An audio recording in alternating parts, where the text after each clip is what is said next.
dancing in the sky. Lights far below, scenes they change as the seasons flow.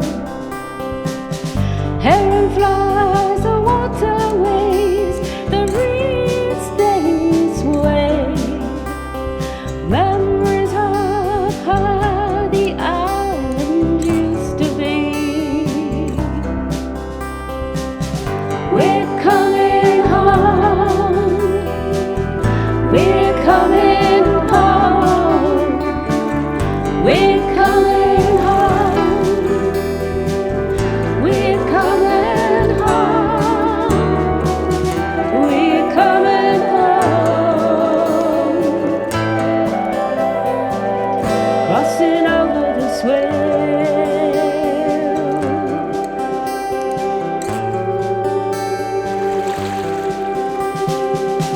Sheep and cattle they graze, hills of gold and green.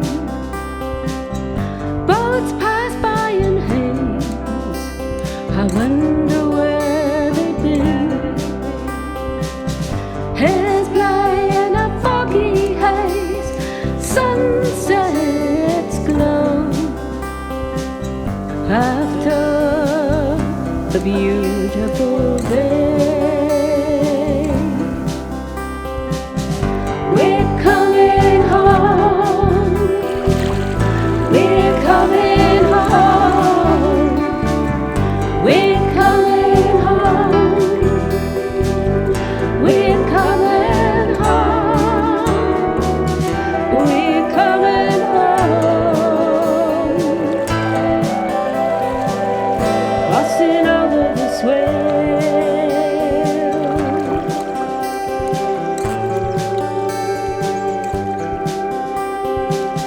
Time flies, memories of old, the joys shared of coming home. Breeze on your face as the sun she cools, the herons fly home. Nature's day drifts to light, the moonlight shines. After another beautiful day, we're coming home. We're coming home. We're coming home. We're coming home. We're coming home. Crossing over the swell.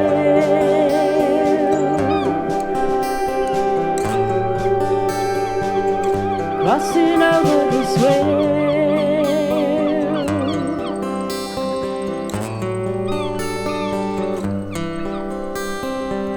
This is our home.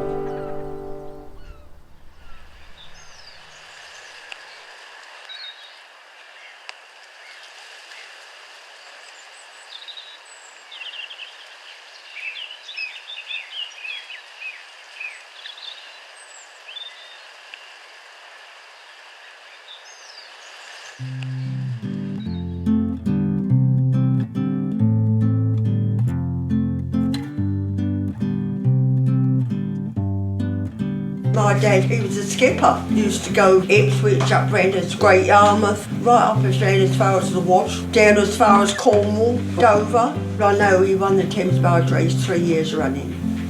And my dad had a barge called the Valdora and the Carina. Well, I lived on one for about 3 years when we got bombed out in Grays, Essex. And that was called the Oceanic, which was a 150-ton iron barge. Well, I played about on the hatches and running around the barge all the time. They had to keep their eye on me in case I went up to the side. I was just treated like a boy. I mean, I had to learn how to scull a boat, I had to learn how to rope up. And after he got his cargo, he was very particular about. They used to sheet the hatchet, as they put the hatches back, sheet it up. And when you'd done the corners, you had to fold them in a certain way and put the bars across, and then they used to knock wedges in. They had one bunk, which was the skipper's bed, and then they had like a settee that went round the cabin for you to sit on. I used to have to sleep on that if I was lucky.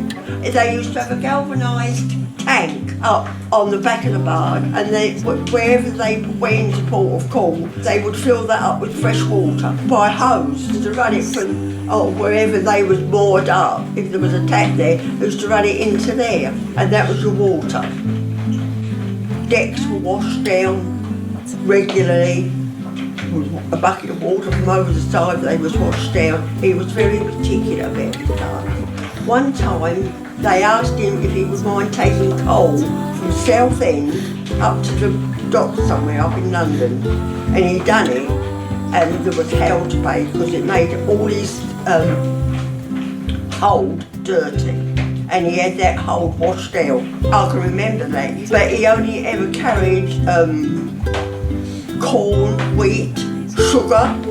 He used to have sugar. You know the police, they had them little boats. They used to come alongside of my dad. I can hear him saying in there, "What are you carrying, George?" And if he said sugar, they'd say, "Right." And they'd come aboard and have a sack of sugar.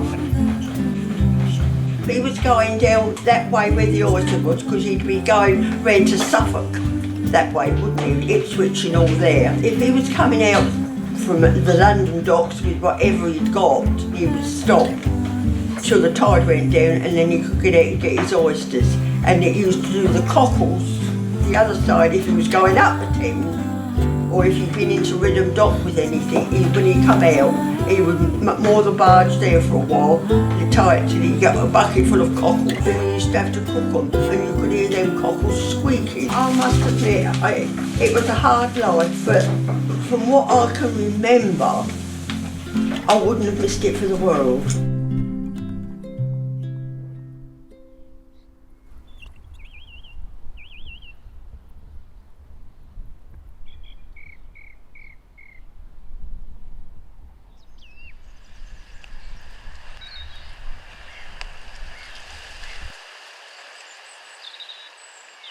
Hi, my name's Rob. I'm part of the team. We are Raybel Charters, and we're going to restore the sailing barge Raybel and go back into the sail cargo business. Let me show you around.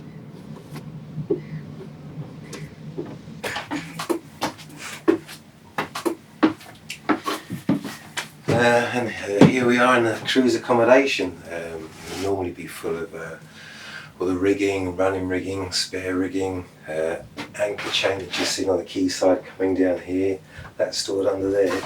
And these are the berths. They're really quite simple, one each side. And there would have been a kind of pot-belly stove here where they would have done all their cooking and making of the tea, and more making tea, and probably not a lot of cooking actually. And this is the major part of the restoration where the boiler's going to go. This is going to be pulled apart and put back together, and hopefully not lose too much of its original character.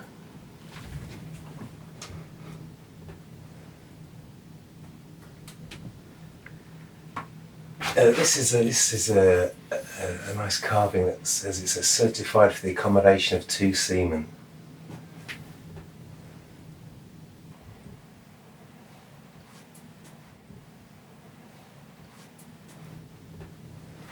Here I have a small selection of barge tools. This is a caulking mallet or caulking hammer for driving the oakum down between the seams of the deck planking, which is then paid with a pitch.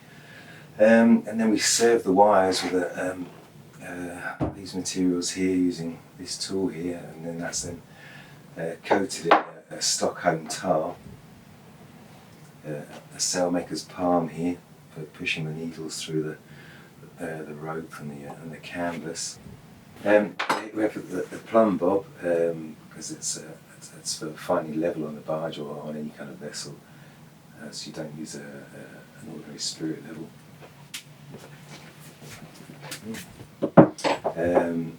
A fid for splicing ropes, used to create something like the Raybel's logo to eternal rings.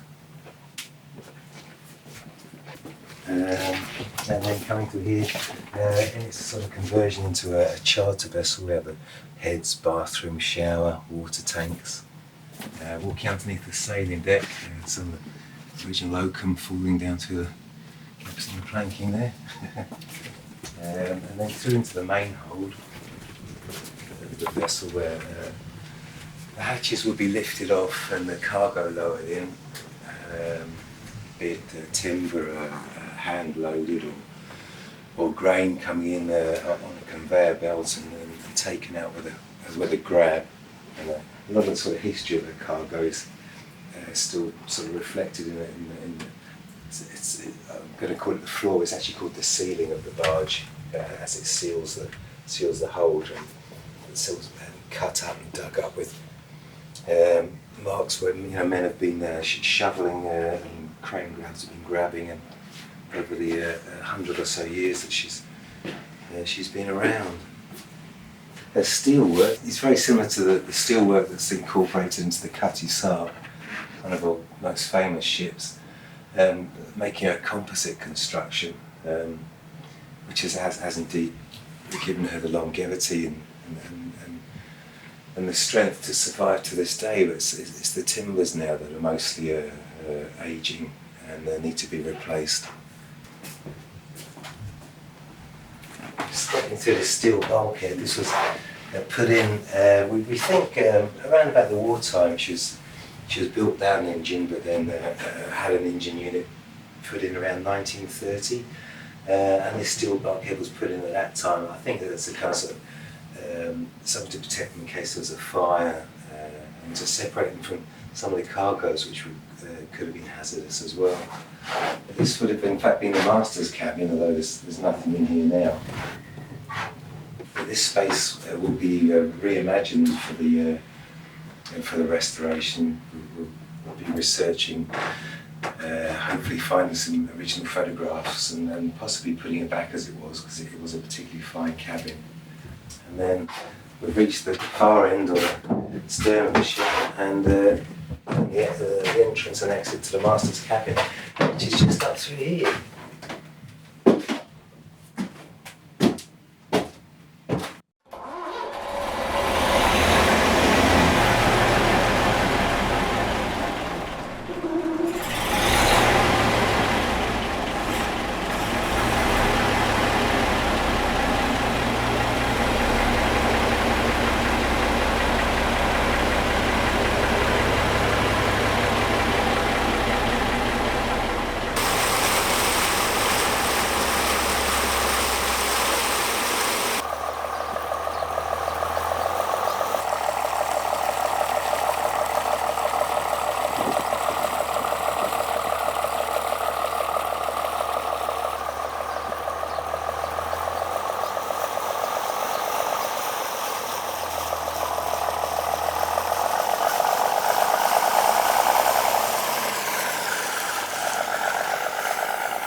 What should we do with a Raybel sail barge? What should we do with a Raybel sail barge? What should we do with a Raybel sail barge? Early in the morning, bring her back from Heybridge Basin, bring her back from Heybridge Basin, bring her back from Heybridge Basin, early in the morning.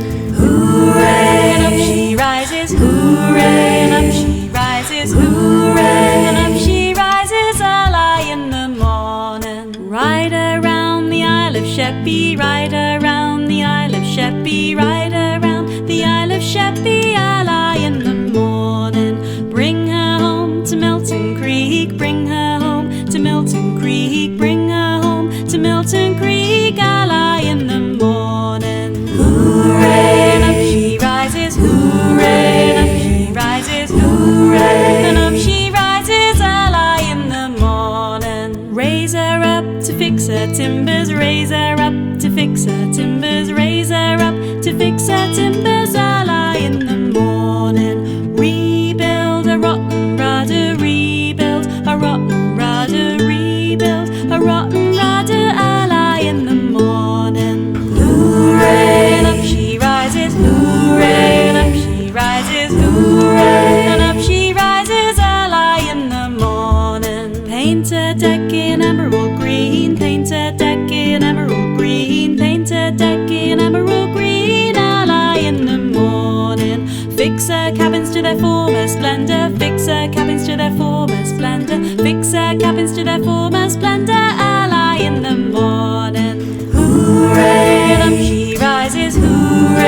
ochre and tallow, dress her sails. With ochre and tallow, dress her sails. With ochre and tallow, early in the morning. Hooray! And up she rises. Hooray! And up she rises. Hooray! And up she rises early in the morning. Tar her hull to waterproof her. Tar her hull to waterproof her. Tar her hull to waterproof her early in the morning. Sail from Kent to haul fine cargo. Sail from Kent to haul fine cargo. Sail from Kent to haul fine cargo early in the morning. Hooray! And up she rises. Hooray! And up she rises. Hooray! And up she rises early in the morning. Call you to Lloyd's Wharf to see her. Call you to Lloyd's Wharf to see her. Call you to Lloyd's Wharf to see